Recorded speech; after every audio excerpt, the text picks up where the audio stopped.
عظم الله أجورنا وأجوركم بذكر استشهاد أبي القاسم محمد صلوات الله وسلامه عليه. Hawa ni wafuasi wa madhhabu Imamia Shia Jaafaria wakiwa katika matembezi ya amani, matembezi ya kumbukizi ya kifo cha Mtume Muhammad sallallahu alaihi wa alihi, mbola wa viumbe Mtume Muhammad sallallahu alaihi wa alihi, ambaye ametumwa kwa viumbe wote kwa ajili ya kuongoza viumbe wote. Mtume huyo alizaliwa na mnamo wa siku kama ya leo, mnamo wa tarehe kama ya leo. Mtume huyo alifariki pia.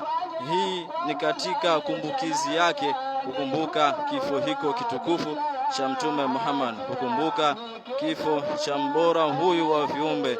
Mbora wa viumbe alizaliwa pia alifariki, na hii ndio siku ambayo aliyotutoka duniani na kuelekea kwa Mola wake mlezi. Haya ni matembezi ya amani, matembezi ya kukumbuka kifo hiko kitukufu